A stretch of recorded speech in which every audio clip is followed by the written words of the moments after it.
Bonjour et bienvenue sur la chaîne Sissa Matako. La base des mathématiques au lycée, c'est la classe de seconde. C'est la classe fondamentale pour bien réussir les mathématiques au lycée. Donc si tu as compris ceci, alors ici, dans cette vidéo, nous allons essayer de démontrer des inégalités vraiment très importantes que tout élève au lycée doit pouvoir maîtriser. Donc je te souhaite un bon visionnage. Bien, nous allons rentrer dans le vif du sujet. Quand nous prenons la première inégalité, on nous dit de démontrer que 2 fois racine carrée de valeur absolue de xy inférieur ou égal à valeur absolue de x plus valeur absolue de y. Il y a des propriétés vraiment clés à maîtriser. Alors, nous savons que si je prends par exemple valeur absolue de a et je lève au carré, ça donne tout simplement a au carré. Donc, c'est des propriétés vraiment élémentaires comme ça, mais il faut les maîtriser. Si nous prenons valeur absolue de a fois valeur absolue de b, ça nous donne encore valeur absolue de a fois b. Donc, toutes ces petites propriétés, je vais les utiliser ici. Pour démontrer cette inégalité, alors, remarquons que racine carrée de valeur absolue de x moins racine carrée de valeur absolue de y élevé au carré.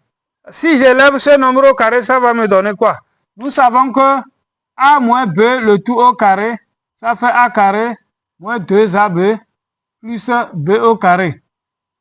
Et nous savons aussi que a moins b au carré est toujours positif, quelles que soient les valeurs de a et b. Utilisant cette identité remarquable, nous allons dire que quoi? Ça fait racine de valeur absolue de x au carré moins 2 fois la racine carrée de valeur absolue de x multiplié par la racine carrée de valeur absolue de y plus racine carrée de valeur absolue de y au carré. Quand nous développons la racine d'un nombre positif au carré, ça fait le nombre lui-même. Donc ici, nous avons valeur absolue de x moins 2 fois racine de a fois racine de b, ça fait racine de ab. Hein? Racine carrée de a multiplié par racine de b, ça fait racine de a fois b. Donc, je vais utiliser ça ici. Nous aurons quoi? Moins 2 racine carrée de valeur absolue de x fois valeur absolue de y. Voilà, plus racine de valeur absolue de y au carré, ça fait tout simplement valeur absolue de y. Maintenant, cela est encore égal à quoi? Ça fait valeur absolue de x plus valeur absolue de y moins 2 fois la racine carrée de... Nous avons dit que la valeur absolue de a fois valeur absolue de b, ça fait valeur absolue de ab. Donc ici, nous pouvons dire que ça fait valeur absolue de x fois y. Ok? Voilà.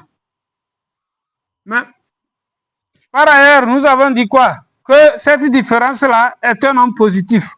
Or, racine de valeur absolue de x moins racine carrée de valeur absolue de y élevé au carré est toujours positif. Donc cela signifie que tout, puisque c'est ça qui est égal à ce qui est à droite, cela veut dire que valeur absolue de x plus valeur absolue de y moins 2 fois la racine carrée de valeur absolue de x, y est un nombre réel positif. Si ceci est positif, cela signifie quoi encore? Cela signifie que la valeur absolue de x plus la valeur absolue de y est supérieure.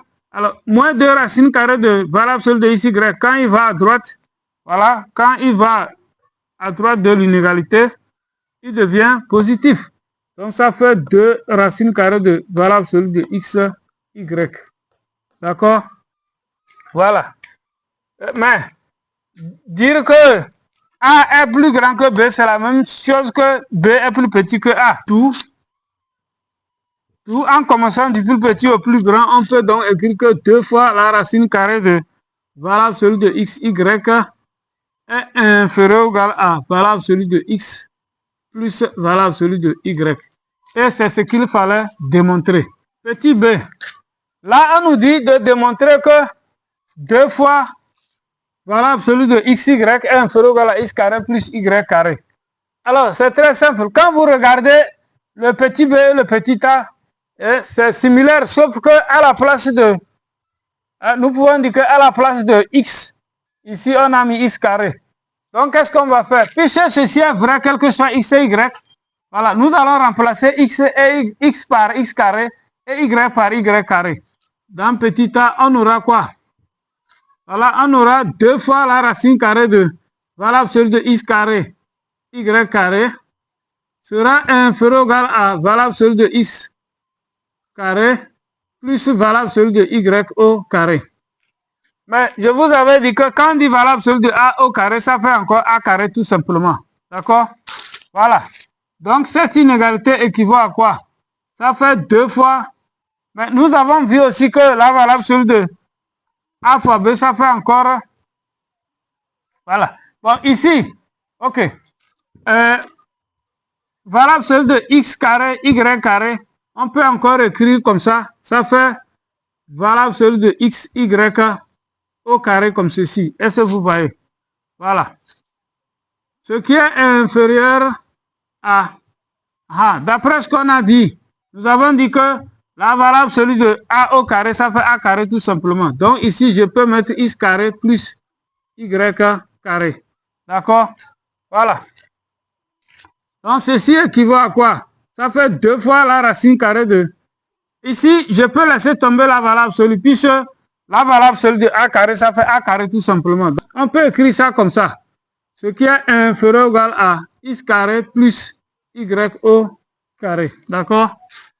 Bien. Cette dernière inégalité équivaut à 2 fois la racine carrée de x, y au carré inférieur ou égal à x carré plus y carré. Or, la racine carrée de a carré, ça fait valeur absolue de a. Donc, c'est une propriété. Hein, si nous savons que la racine de a carré égale valeur absolue de a, alors nous pouvons écrire que quoi? 2 fois la valeur absolue de x, y inférieur ou égal à x carré plus y au carré. Voilà, et c'est ce que nous voulions obtenir, d'où l'inégalité. Dans petit c, on nous dit de démontrer que démontrons que la valeur absolue de x moins valeur absolue de y, le tout en valeur absolue, est inférieur ou égal à valeur absolue de x moins y. D'accord?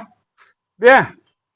Ici, il y a une certaine propriété qui dit que si nous avons, par exemple, valeur absolue de x inférieur ou égal à r, cela signifie que moins r inférieur ou égal à x inférieur ou égal à r. Je vais utiliser vraiment cette propriété ici pour pouvoir réussir cette démonstration. D'accord? Bien. Mais avant, nous pouvons remarquer que si nous prenons x, nous pouvons écrire que x égale à x plus y moins y. Puisque y moins y, ça fait 0. Donc, c'est-à-dire, ça fait encore x moins y plus y. OK? Voilà. Le réel x peut s'écrire comme ça. Alors, si on écrit x comme ça, donc valeur absolue de x sera égal à quoi? Ça fait valeur absolue de x moins y plus y comme ceci. D'accord? Mais nous savons que d'après la propriété de l'inégalité triangulaire nous dit quoi? Que si nous avons la valeur absolue de a plus b, cela est inférieur à la valeur absolue de a plus valeur absolue de b. En utilisant cette propriété, ici, nous pouvons dire que quoi? Ça veut dire que tout ça là, c'est a et le b, c'est y. Donc, ceci signifie que valeur absolue de x est inférieur ou égal à valeur absolue de x moins y plus valeur absolue de y. Donc, nous avons utilisé la propriété de l'inégalité triangulaire. D'accord? Ceci équivaut alors à quoi? Que si je ramène le valeur absolue de y de ce côté, j'aurai quoi? Nous aurons valeur absolue de x moins valeur absolue de y inférieur à la valeur absolue de x moins y. Je vais garder cette relation, je vais la baptiser première relation. Bien, maintenant, remarquons que si nous prenons y, le y peut encore s'écrire x moins x plus y. On est d'accord? Puisque x moins x, ça fait 0. Donc, ceci peut encore s'écrire x plus moins x plus y comme ceci. Jusque-là, pas de souci. D'accord? Alors, à partir d'ici maintenant, si nous prenons la valeur absolue de y, on peut écrire que quoi? Nous pouvons écrire que la valeur absolue de y, c'est égal à la valeur absolue de x plus moins x plus y, comme ceci. Et d'après la propriété de l'inégalité triangulaire, ceci est inférieur ou égal à valeur absolue de x plus valeur absolue de moins x plus y. D'accord? Bien. Mais nous savons que un nombre et son opposé ont même valeur absolue. À ce niveau, cela signifie quoi? Que la valeur absolue de y est inférieure ou égale à valeur absolue de x plus la valeur absolue de... Ici, je vais factoriser un moins dedans. Donc, j'aurai moins entre parenthèses x moins y comme ceci. Est-ce que vous voyez? Maintenant, ceci veut dire que quoi? On a valeur absolue de y inférieure ou égale à valeur absolue de x plus encore valeur absolue de x moins y. Hein? Pourquoi je dis ça? Car nous savons que la valeur absolue de moins a est encore égale à la valeur absolue de a, quel que soit le réel a. Si je ramène valeur absolue de x moins y de ce côté et que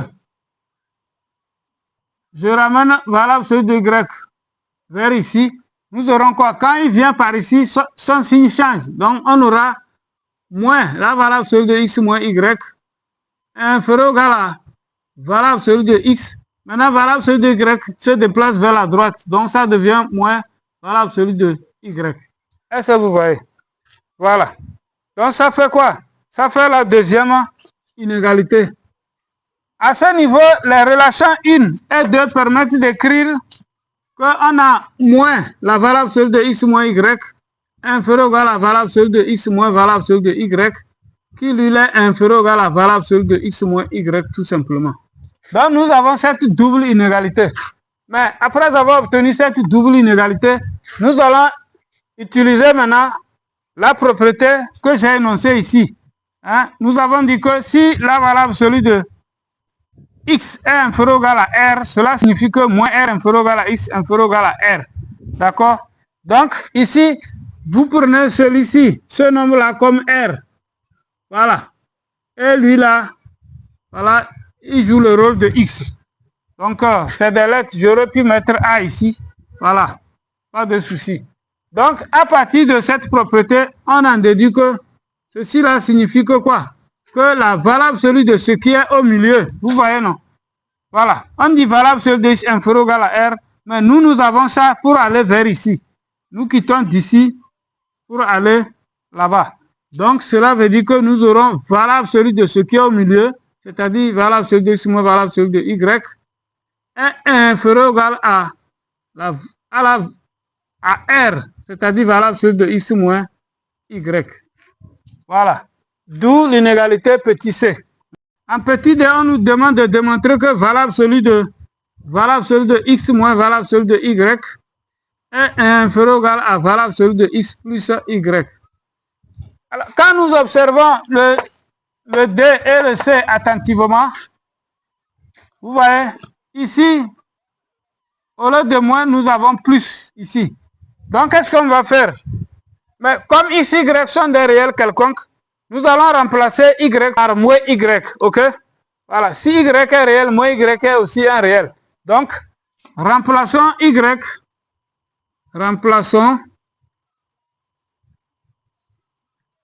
par moins y dans l'inégalité petit c. On a alors quoi? On obtient, voilà, valeur absolue de x moins valeur absolue de moins y. Donc, nous avons remplacé ce y par moins y, sera inférieur ou égal à valeur absolue de x moins y comme ceci. Est-ce que vous voyez? Ceci équivaut à quoi? Ça fait valeur absolue de x moins. Mais nous avons dit que valeur absolue de moins y est encore égal à valeur absolue de y. Donc, tout nombre et son opposé ont même valeur absolue. Alors ici, ça fait encore valeur absolue de y inférieur ou égal à valeur absolue de x moins y, ça fait quoi? Ça fait x plus y, d'où le petit d. Chers amis, si tu as aimé cette vidéo, pense à liker cette vidéo, voilà, Abonne-toi si ce n'est pas encore déjà fait et partage au maximum pour me soutenir. Merci pour votre attention. À bientôt pour une nouvelle vidéo.